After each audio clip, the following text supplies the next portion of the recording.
हुआ है जिसे आपका दिल मानता है, जैसे झूठ नहीं बोलना, चोरी नहीं करना, भगवान का निरादर नहीं करना, दूसरों को नुकसान नहीं देना, यही सब धर्म है।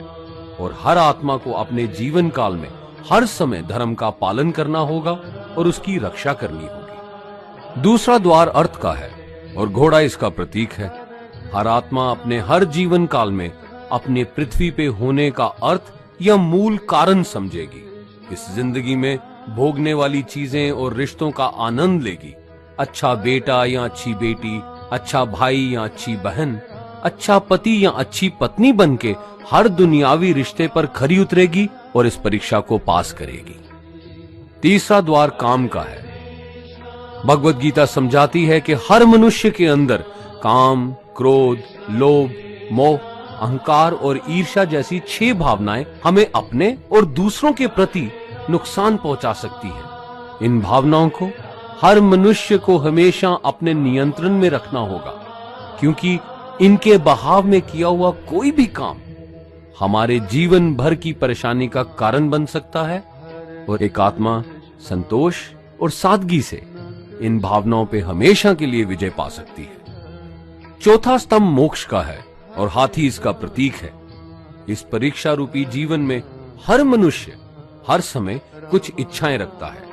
कुछ इच्छाएं एक ही जन्म काल में पूरी हो जाती हैं, पर कुछ अधूरी रह जाती हैं और उनके पूरा होने के लिए आत्मा को वापस पृथ्वी पे आना पड़ता है। भगवत गीता समझाती है कि हमारी इच्छाएं ही मूल कारण हैं हमारे पृथ्वी पे वापस आने का, और अगर हम कोई भी इच्छा ना रखें तो हम इस जीवन और मृत्यु से मुक्त हो सकते हैं। ये द्वार माफी का भी है। जिन्होंने आपके साथ बुरा किया उनको माफ करके और जिनसे आपने बुरा किया उनसे माफी मांग के मुक्ति पाई जा सकती है। जब तक आत्मा इन चारों दरवाजों धर्म, अर्थ, काम और मोक्ष को समझ नहीं लेती, तब तक आत्मा को बार बार इस मनुष्य रूप में आना ही पड़ेगा। परीक्षा का समय खत्म होते ही आत्मा शरीर और अन्य सब वस्तुओं का त्याग कर देती है।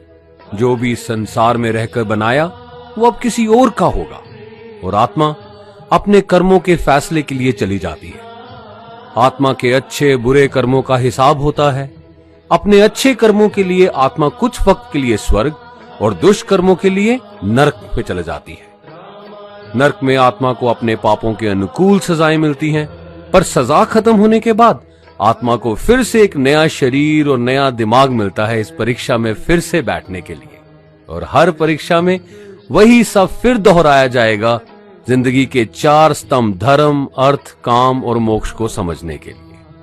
हर जन्म में अपने कई जन्मों के कर्मों के हिसाब से हर आत्मा को कभी अच्छे और कभी बुरे हालातों से जाना पड़ता है।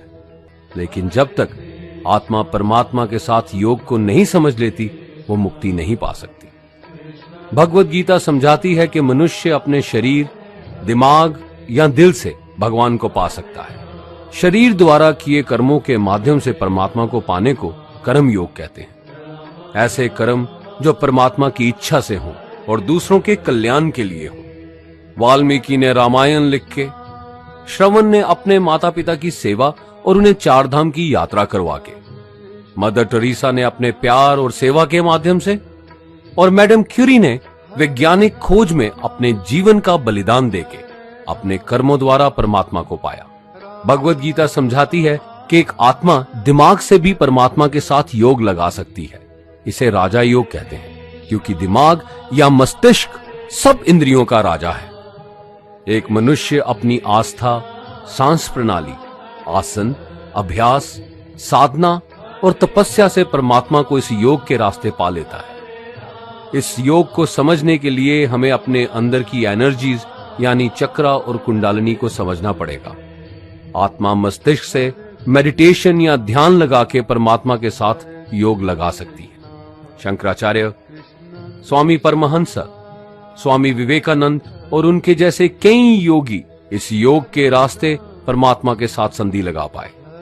परमात्मा भगवत गीता में कहते हैं कि अगर किसी आत्मा को धर्म ना भी समझ आए, योग ना भी समझ आए, पर अगर वो मेरी शरण में आ जाए तो मैं उसके सारे पाप माफ कर देता हूं। परमात्मा को ऐसी दिल की गहराइयों से पुकार के पाने को भक्ति योग कहते हैं। चैतन्य महाप्रभु, मीराबाई और भगवान हनुमान इस योग के सबसे बड़े उदाहरण हैं।